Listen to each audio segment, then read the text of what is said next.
I'm standing in the grounds, or rather the garden, of the home which, according to the eminent Elizabethan jurist Sir Edward Coke, is also my castle. For most of my professional life as a parson, I've lived in a tied cottage, a house provided by the church. For nearly 20 years, a missionary bungalow in Central Africa. Then the grandeur of a Georgian townhouse in the City of London, the real thing, complete with a blue plaque on the wall saying that John Wesley lived there in the 18th century. Then, in the late 1970s, I became part of Mrs. Thatcher's property-owning democracy. And I've been intrigued ever since by this British obsession, which I confess I share, for a home of one's own. That's what I shall be exploring in this programme. What is a home? And what does it say about our personalities and our sense of status? Why do we feel the need to claim a few square feet of planet Earth as our very own? And is this a peculiarly British urge? I thought I'd start at the top, in what is supposed to be the smartest address in Britain, the Bishop's Avenue in Hampstead, North London.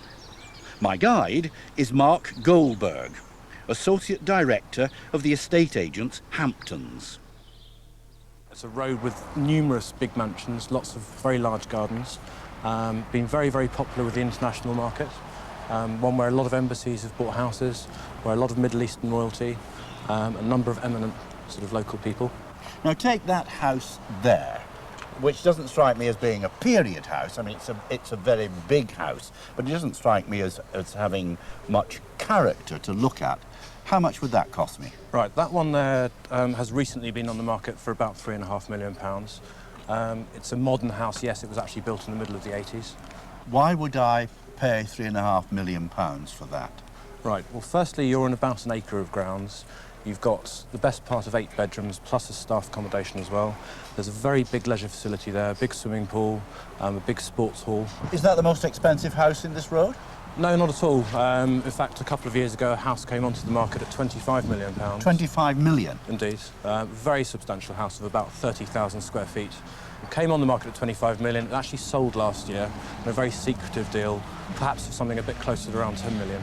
In all seriousness, if I were to come into your office, how would you size me up as a client, and which bracket would you put me in?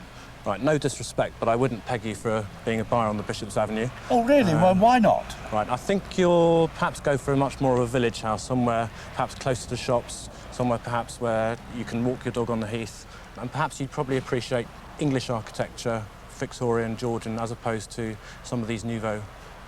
All right, put me in a bracket. Where would you put me financially in a bracket as a house buyer? Right, I would guess that if you were looking for a house through me, or you walked through the door of my office, that you were perhaps going to be looking for a family house, one with 4 or 5 bedrooms, a garden, something quite close to the village. How much? I'd say you'd be looking in the £350,000 zone. So if I told you I was a parson and that I'd be looking for something really about 75,000, would you believe me? Perhaps not at first, but I'd ask you a few questions to try and get to the bottom of it. Well, Mr. Goldberg was dead right in his psychoanalysis of me as a prospective client. Bishop's Avenue isn't really my scene. For a start, 30,000 square feet sounds more like a warehouse than a home. But it's fascinating to hear what a posh people's estate agent would offer as the key selling points of an exclusive residence. Leisure facilities, for example.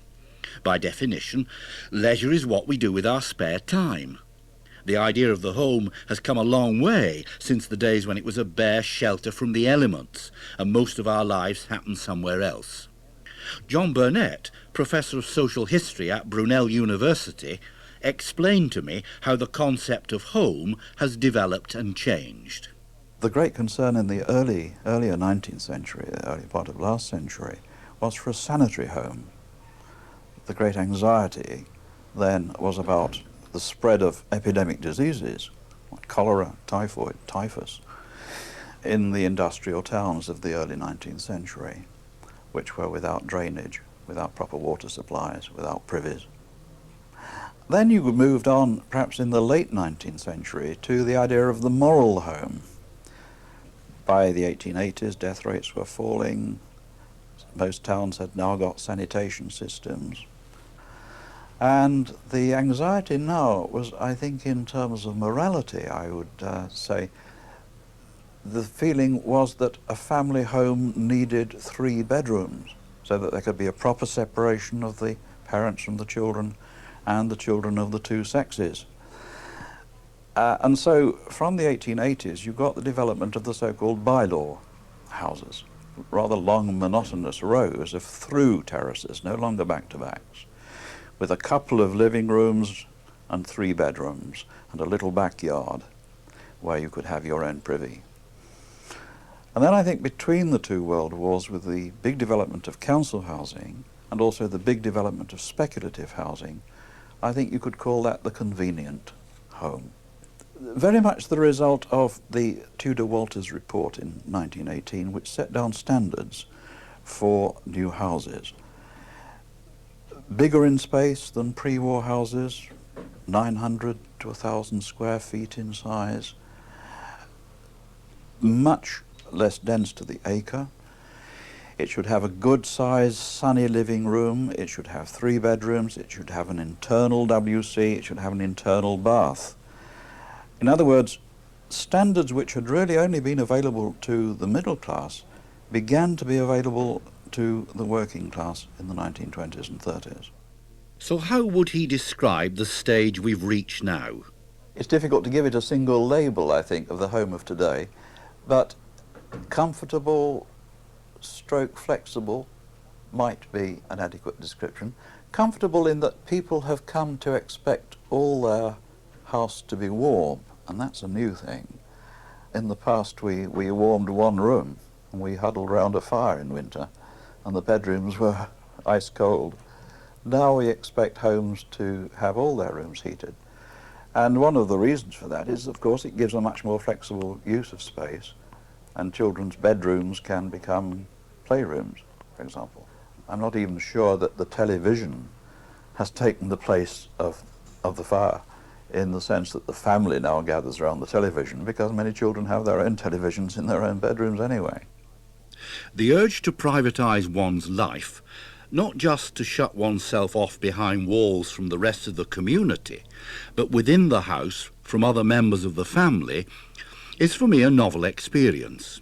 I grew up in a row of terraced houses in a Lancashire cotton and coal town, where when the weather was decent, people spent hours sitting on the front doorstep chatting to the neighbours. Then there was a spell in Africa, amongst a people whose idea of home is the very antithesis of a fortress existence. Mervyn Temple spent a lifetime as a missionary in Zambia and decided to forego the comparative comfort of a European-type house to live in Chipapa's village in the bush south of Lusaka. What does a home mean to the Ila tribe? It isn't a house. A home is a place. And that place is determined by where the people sit round the fire, where the women cook the food. And if you take the English phrase hearth and home, you've got it all, because for Africa it is the hearth. This is brought out rather wonderfully for me in one of the hymns written in the Chila language by James Ngwewa. He says, Mailbanga Tuma, the rain which we received, Mailangutulima, the maize which we hoe in the garden, and then he says, Mulilo Ngutuzota, the fire which we sit round. Kuzota is an untranslatable word, because we don't sit round the fire like that. Now, that is the place which is home for the African family.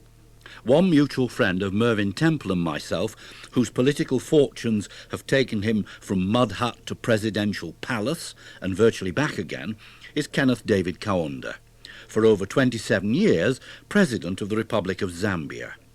In a dizzying rise in status, he went from Hut 256 in Chilenji Township, 1 bedroom, 1 living room, to Hut 394, which had 2 bedrooms and 1 living room, to accommodate wife and 10 children. Then he found himself inheriting Government House Lusaka, a splendid colonial colonnaded mansion with dozens of bedrooms and a huge banqueting hall and spacious lawns patrolled by peacocks. 25 years later, the people voted him out of office and he had to leave his presidential palace. The removal vans were there, in fact, within hours of his losing the election.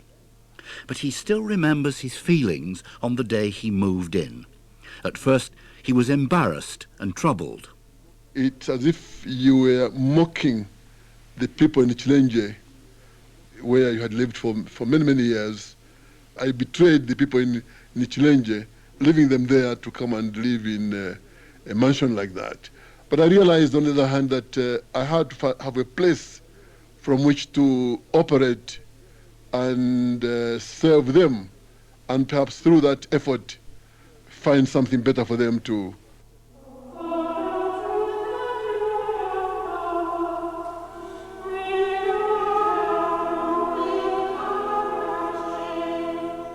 Nuns singing one of their many daily religious offices. They're a rare group of people in our society who've deliberately turned their backs on a traditional home. The Poor Clares, Franciscan nuns, live lives of utter austerity in their monastery at Arkley. I met the Mother Abbess, Sister Frances Clare, in the so-called monastery parlour. Parlour indeed. It consisted of an empty room, except for a couple of chairs on which we sat, with a metal grille separating us. I asked her to describe to me a nun's cell. The main things that we have in our cell is a bed, a simple bed. We used to have straw mattress and straw pillows, but unfortunately we can't get the straw now, so we just have the simplest ones that we can get hold of. Some of the sisters would have a stool. When we're young enough and agile enough, we sit on the floor, again as a sign of simplicity and humility, but obviously if people get a little older and stiffer, they can't sit on the floor, so they can have a stool in their cell. On the wall, the sisters may occasionally put up a small picture which they might find inspiring or helpful, but mainly we try and keep it plain and simple, and basically that's it. Sadly, nuns are a dwindling band. The renunciation of material comfort is out of tune with the spirit of our times. The million or so Britons who move house each year hope to take another step up on the escalator to prosperity. Judith and Martin Andrews, who live in Leeds, are typical. They're moving house with their 2 daughters after 9 years in a semi to a detached house nearby. There's hundreds of boxes and bags. Yeah. So do you want to set boxes and bags out first, or do you put big stuff in first? Are they behind the front door? Belt open front door, but there's hundreds of bags. Yeah, we'll move them out. Okay, thanks. The Andrews are glad to be moving, and whenever they pass the other homes they've lived in during their married life, they're happy to revisit the past. The last house we lived in, which of course is still nearby, every time we go past that I still look at that one. And it'll be the same with this one. It'll be interesting to find out what alterations the people who are moving in make to the house. It will always be part of your life, like 8 or 9 years that we've spent here, and the children have grown up from being babies. Babies here. It's part of our individual life, it's part of our family life. Home, then, is an expression of personal identity, so that when some people move on, it's like a snake shedding its skin. Professor Burnett. A home is a house which also denotes the identity of its occupants. We want to express our interests, our tastes, who we are. And we do that, I think, both externally in the appearance of the house. It's interesting that one of the first things people do when they buy a former council house, of course, is to paint it in a different colour, to make it look different and individual. And we also express the individuality in the way we furnish and decorate. Judith Andrews clearly remembers details of the home she lived in, even as a child. My first ever memory, I was just younger than 2. That was the first, but it wasn't really the home. I remember it was the outside toilet, as it happens. And then we moved into a semi with a garden when I was 2. And I love my home. I mean, my mum still lives in the home that I lived in when I was 2 years old. And sort of choosing things, I remember when I was a small girl, choosing things for my own room and getting my own furniture and being really excited at going to get it. That's the classical progression, where an outside toilet, a semi-detached house, personal choice of furniture and so on are staging posts on the road to prosperity. Professor Burnett again. The home defines more clearly, I think, than any other object, who one is, where one is in the social hierarchy. It was perhaps more obvious even than it is today if you go back to the last century, to Victorian and Edwardian times, because the middle classes would then be living not in the overcrowded city centres. They would already have been moving out of the dirt and the noise and the slums of the cities to their leafy suburbs, and there they would expect to have a large house, preferably detached. If they couldn't manage that, then a semi-detached might have to do. And the ideal was that you could stand on your back lawn and not see another house. It was a kind of scaled down version of the country house of the gentleman, or the aristocracy even. One's home, then, is that bit of the world which signals our status as we stamp our personal identity on it. We see that in the endless variations on a standard exterior as we wander down the average street. One intriguing question is, could that personal identity persist in a home after we've left it? Not just in the physical alterations we've made to its structure, but in some kind of personal atmosphere that still hangs around. There are sensitive people who look around an empty house and say, I couldn't live there, the vibes are bad. Or else, this is a happy house. This eerie sense of a past presence that we Western people own up to almost apologetically because it seems primitive and unscientific, traditional African societies acknowledge openly. Mervyn Temple again. They believe really in the presence of the spirits of their ancestors who are buried round about them. The chief is buried under the tree. And they do recognize that the spirits are there, and that's part of what home is. Home is where the spirits are. Now that was very interesting when Zambezi was inundated to make Lake Kariba, and the people had to leave their ancestral graves and move out onto the narrow strip of land below the escarpment, and they lost their soul. And many of them just died because they had lost their real home, because their ancestors were buried under a great lake. And it's only now, I think, that they're really beginning to come to terms with the fact that their new home on this alien place, which is between the lake shore and the escarpment, they're only just beginning to call it home because they're still grieving. I suppose the nearest I got to that sort of thing in this programme was in a home within the walls of the Tower of London, when I talked to the Deputy Governor's wife, Elspeth McKinley, and her 2 cats, Harriet and William of Orange. I half-jokingly asked if there were any ghosts around. Yes, people who've lived here a while have all got their sort of favourite ghost story. I've never been aware of anything. Our 2 cats sometimes sit up on a cold winter evening and they suddenly look at the door as if they could hear a footfall on the stairs. And we're aware that they see something or feel something in the house which we don't. Whether spirit-filled or not, the home is a very powerful place.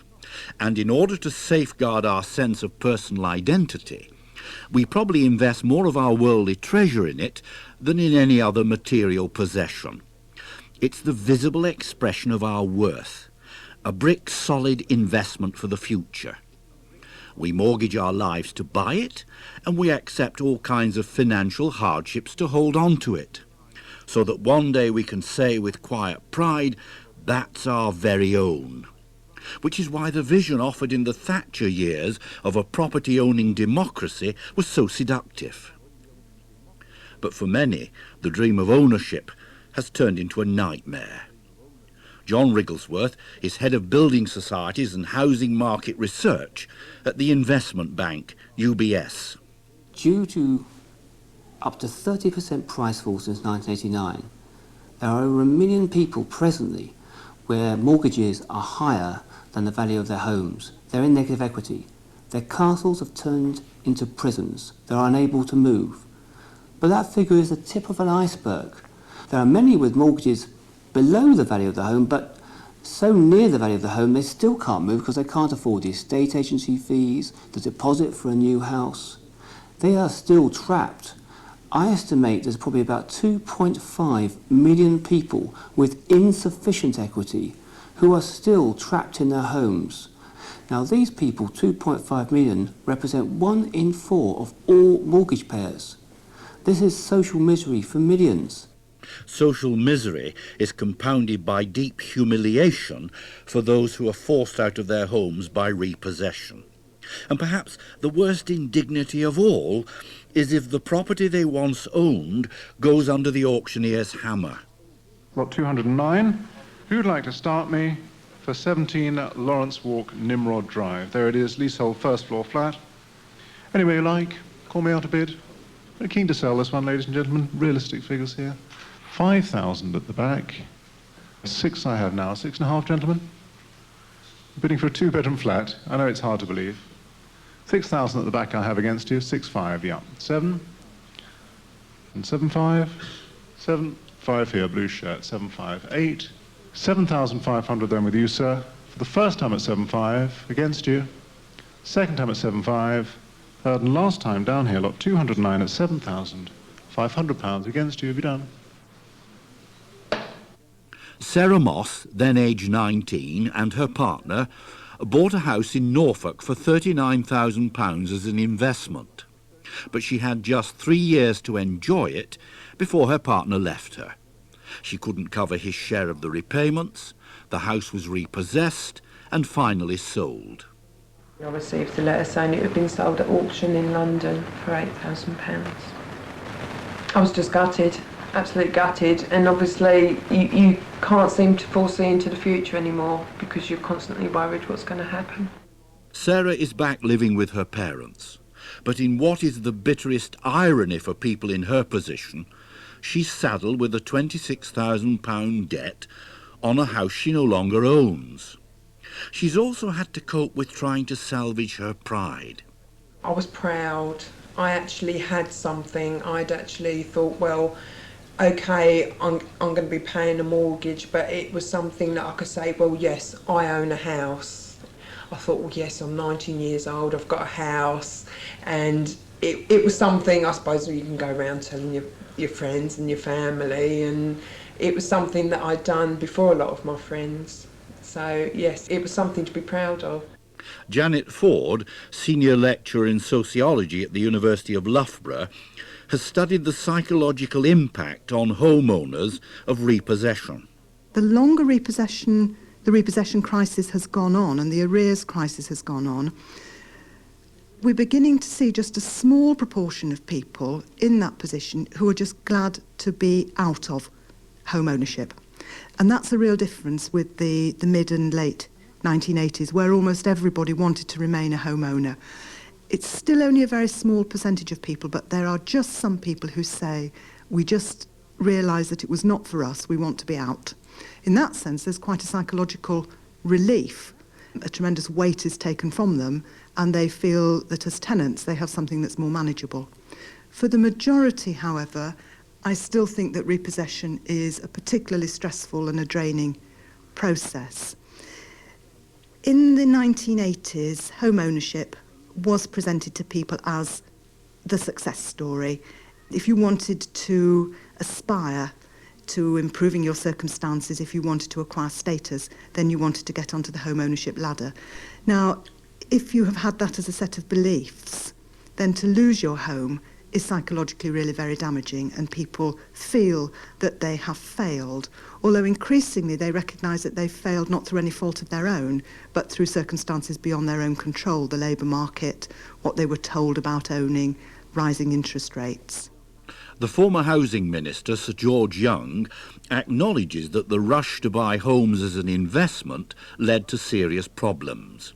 But he insists home ownership is our business. It's not the responsibility of government. No one wants to see a restoration of the conditions we saw in the late 1980s, when in retrospect there was quite a lot of irresponsible lending, quite a lot of irresponsible borrowing, and a very fast escalation in house prices. I don't want to see that. No one does. I want a stable housing market in which people can take long-term decisions about what is right for them.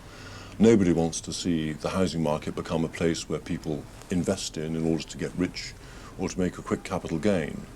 And what we're seeing at the moment is a fairly steady restoration of confidence. And what the government has done is to give people an opportunity. Whether they take it, whether they exercise the right to buy, or use some of the other schemes that we've promoted, at the end of the day, is up to them. But John Wrigglesworth thinks the British preoccupation with home ownership is not to be computed simply in terms of individual human happiness or misery. He believes it's led to a distortion of our whole economy.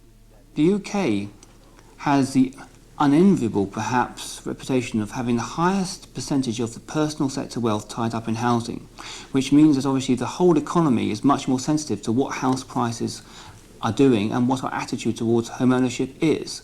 Now, I think a healthier situation would be when we had slightly less wealth tied up in housing, so that the whole economy wasn't so sensitive about what house prices are doing, because obviously over the past 10 years house prices have shown to be very volatile, and that is not good for the health of the economy when so much of our wealth is tied up in that.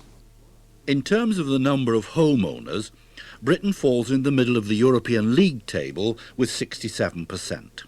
Ireland is at the top with 80% and Germany near the bottom with 40%. John Perry is Policy Director of the Chartered Institute of Housing. I think that we are over concerned with home ownership compared with many other European countries. It's interesting that the countries that have a higher level of home ownership than we do within Europe tend to be countries that are poorer than we are, and the ones that are wealthier in general tend to have more rented accommodation. And this often carries with it less stigma attaching to rented accommodation, and also less pressure on young people to buy, say, when they're in their 20s and they first form partnerships. In Germany, it's much more common for people to buy houses in their mid-30s than it is in their mid-20s. So Britain is rather unusual amongst the richer European countries in putting such an emphasis on home ownership and having so few alternatives for people who don't want or can't afford to buy. So a national preoccupation with home ownership goes hand in hand with a national aversion to renting, or is it a lack of opportunity? The picture is very different in France. Joëlle Garriot commutes between a home in Paris and a mews house in central London, where she represents the French expatriate community. Renting has always been very common, and for instance there are many people who can afford to own their main home, but own, for instance, their secondary home, but rent the main one, which I think would be inconceivable in the UK.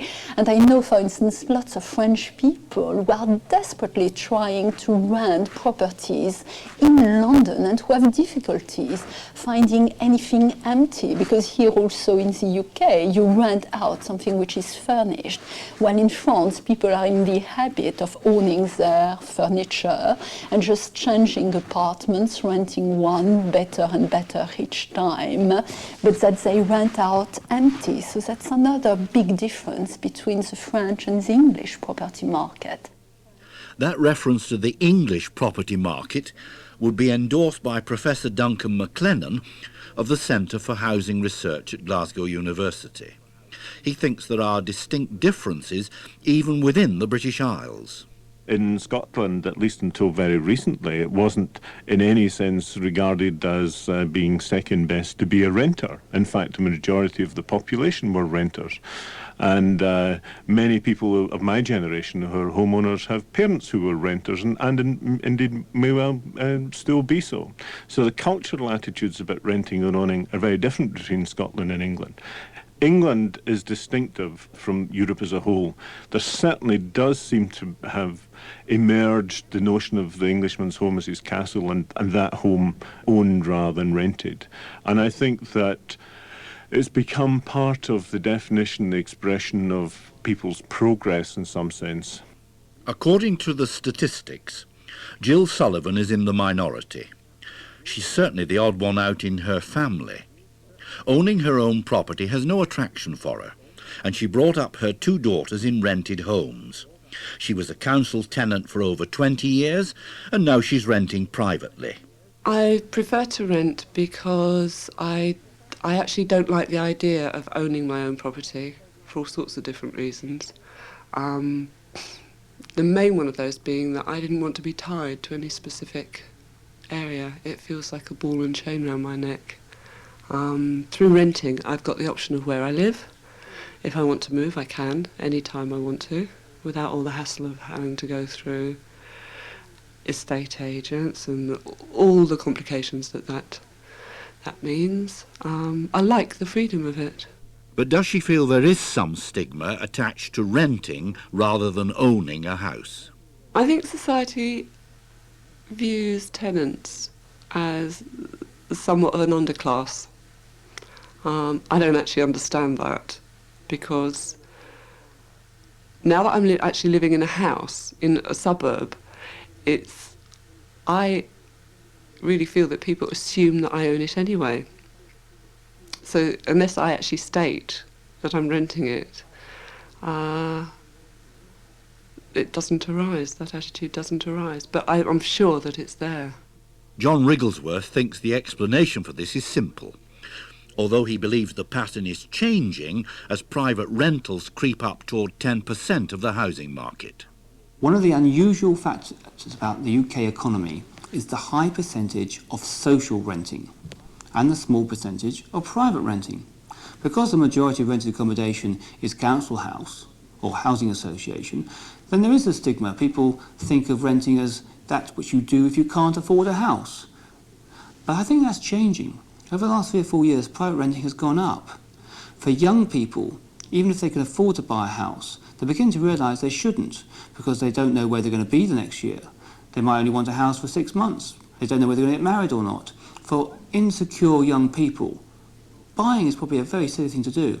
Renting is preferable because you can go in on short-term contracts, move around and be flexible. I think quite a few people are accepting that now. And the fact that the average age of first-time buyers has gone up 3 or 4 years over the last 4 years, I think is indicative of the fact that young are not buying. And that's sensible. But what about those who've already bought their homes? According to the latest figures reproduced by Janet Ford in Shelter's magazine Roof, in the 12 months to March this year, repossessions were running at about 1,000 homes a week. That's substantially down on previous years. But unless government takes account of changes in British employment practices, she believes the numbers could climb again. Home ownership is predicated on a secure, continuing, decent income. We've got a labour market where more and more people are in part-time work. The use of short-term contracts is growing. People are constantly being told that it is likely in a flexible labour market that they will have periods in work and out of work. We know that while at the top of the income scale incomes are increasing, at the bottom there's very little movement. Now this is an entirely different world in which to be a homeowner, and unless there are policy changes that either provide alternative forms of housing or find ways of supporting owner-occupiers who run into difficulties, and with these changes in the labour market, more and more people may run into short-term difficulties more and more frequently. Unless we have some policies to help those people, I can see that arrears and repossessions will, in the longer run, be quite a substantial part of the housing scene. The government's reply came from Sir George Young. Shelter did a survey quite recently of what people wanted, and despite all the factors that you've just outlined, less secure jobs, more relationship breakdown, 90% of people still wanted to be homeowners. That was the tenure to which they aspired. I think there is a role for more private rented accommodation. I think many people would like to rent before they buy. And indeed many people may want to rent when they've retired and they don't want all the responsibilities of home ownership. And that's why we're encouraging the private rented sector. And in fact, more property is now available for rent. And it goes back to the fundamental principle behind housing policy, which is to promote choice and opportunity.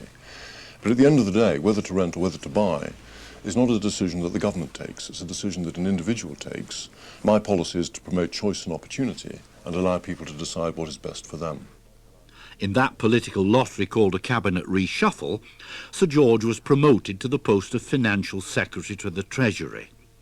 Throughout this investigation, I found it odd that housing isn't much higher on the agenda of the main political parties. We have Secretaries of State for Education and for Health, but housing is just one part of the portfolio of the Secretary of State for the Environment. Yet a house surely is as important as a decent education for one's children or good health care. Indeed, it's probably a key factor in both. However, it will be interesting to see how housing fares now that Sir George has taken a step nearer to the government's treasure house.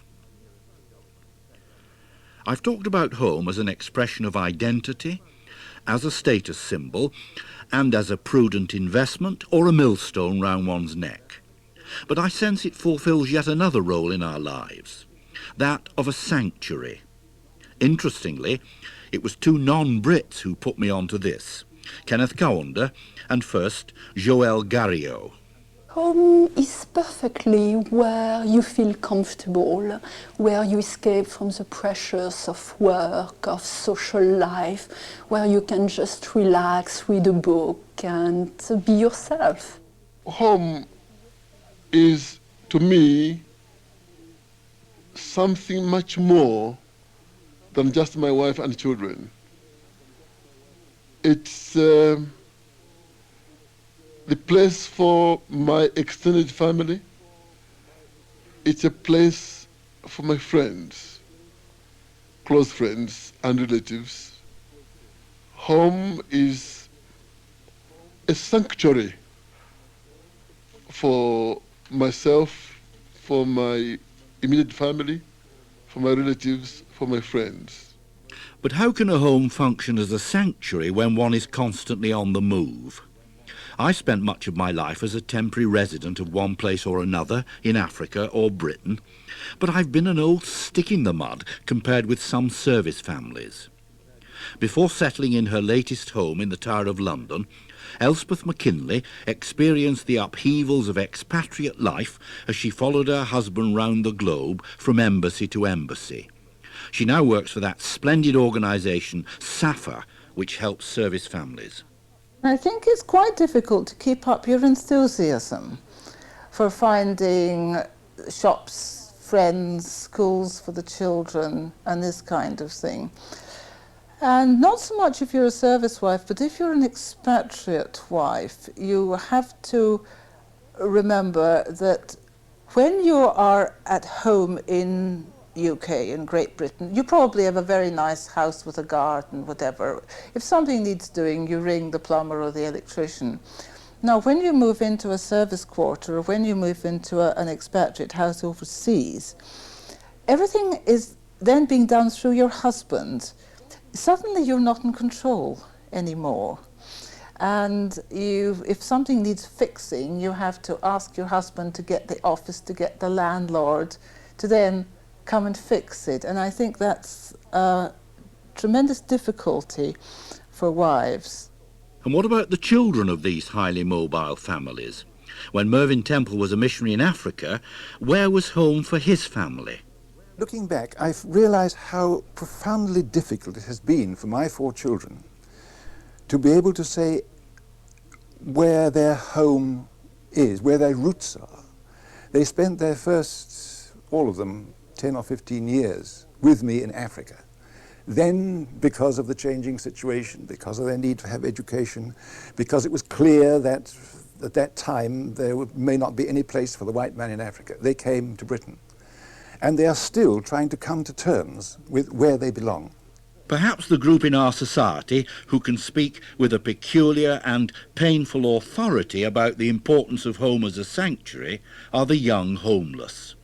They're an increasingly significant element in all industrial societies, even in Africa, which is where Fatima Akilu, a psychologist from Nigeria, first became interested in them. Last month, she presented a doctoral thesis at Reading University based on her conversations with young people in Reading, Oxford and London. She sought them out in shelters and hostels and on the streets. What did she find home means to those who have no home? Home means different things to different groups of homeless people. For some, a home is a place where they'll have the supports that they feel that they lack in terms of family support, friends, a social life. That's what they define a home as. Whereas others want a home in terms of the security that it would provide, an address somewhere to apply for a job from.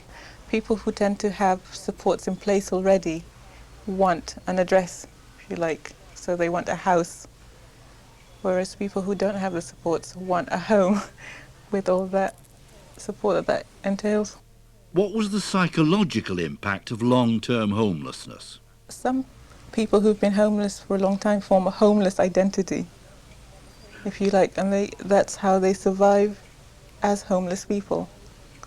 And once you form a homeless identity, it often becomes very difficult to break that and move on to be a person in your own right.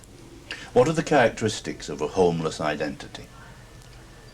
I think part of it is the ability to survive on the street and to get used to surviving on the street. And I think that the longer that one survives on the street, probably the harder it will be for them to seek the help to get them off the street. I was greatly impressed by one organisation working with young homeless people, the Foyer Federation for Youth, which is jointly funded by government and business and is trying to help young homeless people to train for jobs as a staging post to finding homes again.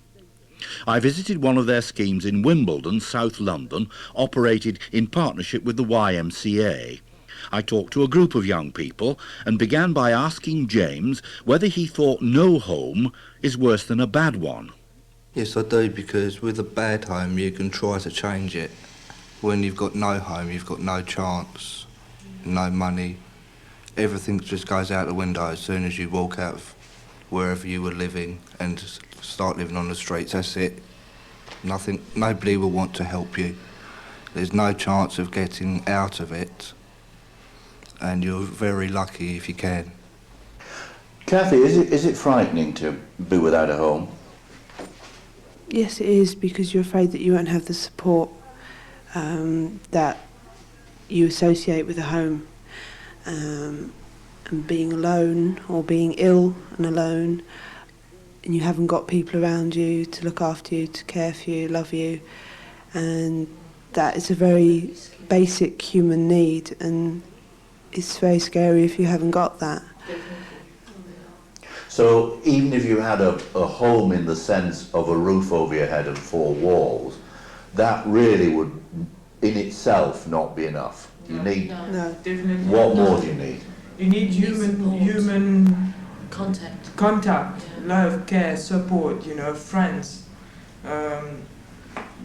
Without this, I'd rather live on the street and have that, And live in a house and have nobody. All right, dream a little, Isabel. Describe for me your perfect home.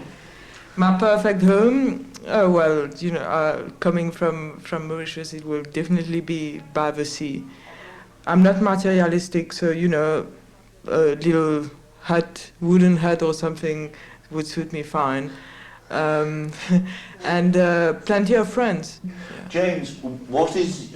Obviously you must have brought some of your stuff with you. Yeah. What is your most precious possession? My stereo and my music. I can't go without music. Take everything else away from me, but touch my stereo and I'll go mad. Absolutely. For these young homeless people, the essence of home as a sanctuary is not four walls and a roof, but a network of loving relationships that protects and supports them. If not a family, then friends. They've learned the hard way that people matter more than things, even James' precious stereo. This British obsession with home ownership, to be accounted for partly by the lack of acceptable alternatives, has for millions turned assets into millstones, denying countless families homes they can enjoy without financial insecurity. What's needed is not just a rational housing policy, though that's obviously important. What has to be tackled is our society's deep sense of alienation from its roots and relationships. For a home locates us not just in the world, but also in our own heads. And people who are not at home in their heads are homeless wherever they are, a rented semi or a Bishop's Avenue mansion.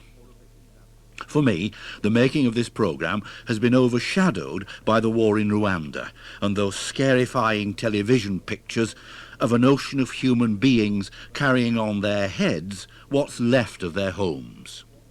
But at least the peoples of Africa have this going for them. In spite of their poverty, they are traditionally rich in relationships.